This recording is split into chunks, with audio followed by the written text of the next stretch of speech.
What up, you guys? I have returned, and this time I'm not going to be doing a recap of UH men's basketball. I'm going to do another video of that a little later this week, since we have only one game and that's on Saturday against Long Beach State.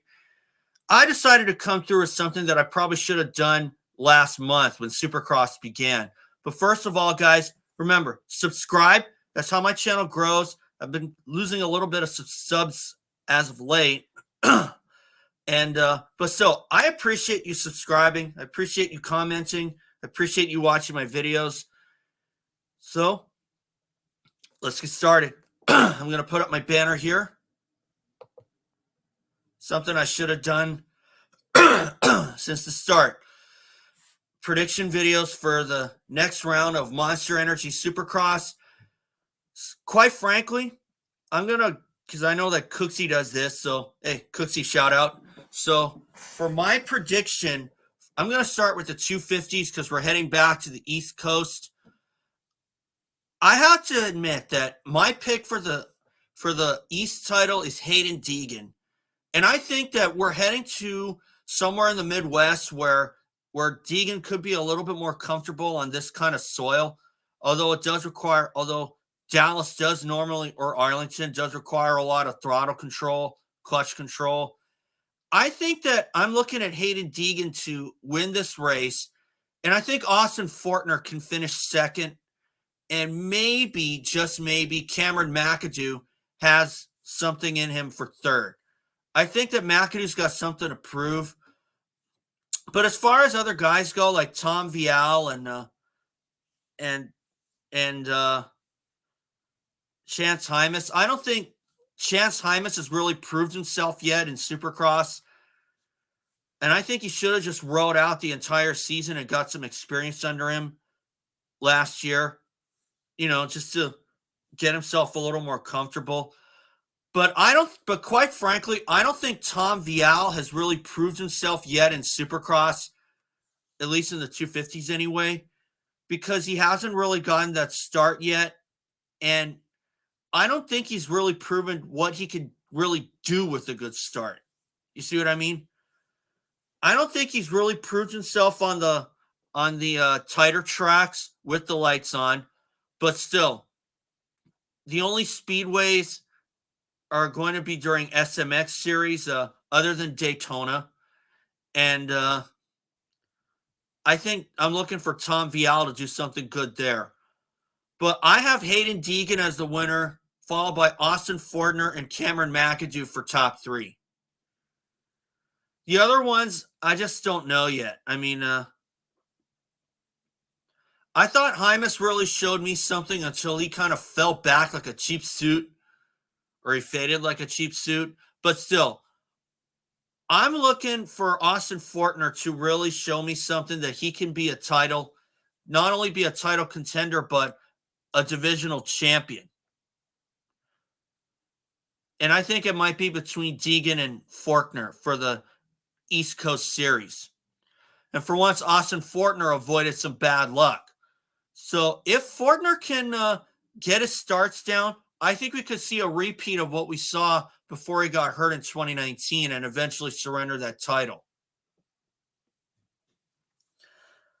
But as for the 450s, I know you guys have been playing the Rocky Mountain sites, so I'm going to share my picks, my main account and my backup account. And for my backup, I'm going to start with that first. I've got Jett Lawrence in first, Cooper Webb second, and Chase Sexton in third. I just think that this is a time where Sexton should be hitting his stride. And also, one of my friends had told me that Sexton just hates Supercross. But quite frankly, do I believe it? So. I mean, Sexton, he's already got a win. I think I'm looking for him to do well. And this is a track where Dallas or Arlington requires a lot of throttle control, clutch control. That's why I have Jett Lawrence as first and Cooper Webb in second. But on my main one, I have Cooper Webb as the winner. Because when you look back to 2021, he won every event there during the COVID-19 season where they visited Arlington 3 times and Cooper Webb won all 3 times. In the wild card for my backup, I got Malcolm Stewart for 13th.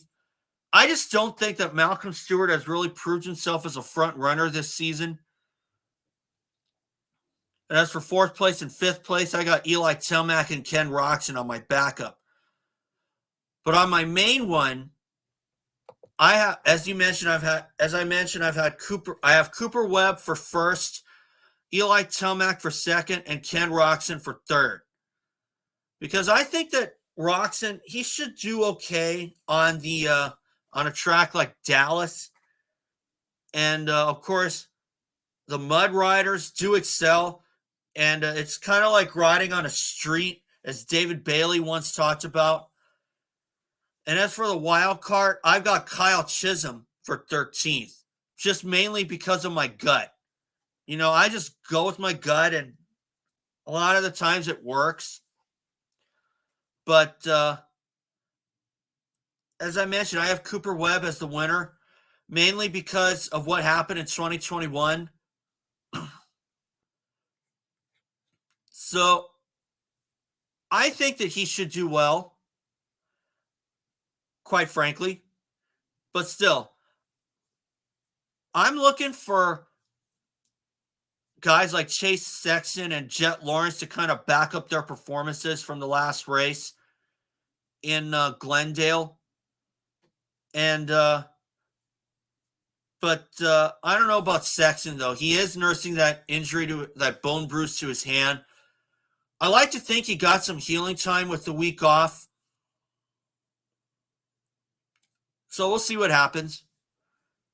So I hope that we'll see some good racing.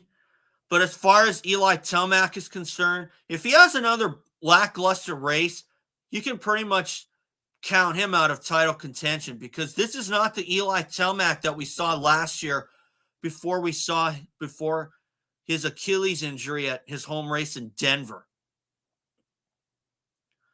Do I think that Tomac's going to get back on the winning track? Quite frankly, I doubt it. I think that 3rd main event win at Anaheim 2 was a false sense of hope. And from what I've seen so far, the way that he's been riding has been kind of backing me up. You know? But anyway, guys, I just thought I'd keep it short today so you guys can enjoy your holiday. So anyway, thanks, guys. That's all for today. And remember, subscribe. That's how my channel grows. And I'll see you all soon for another video.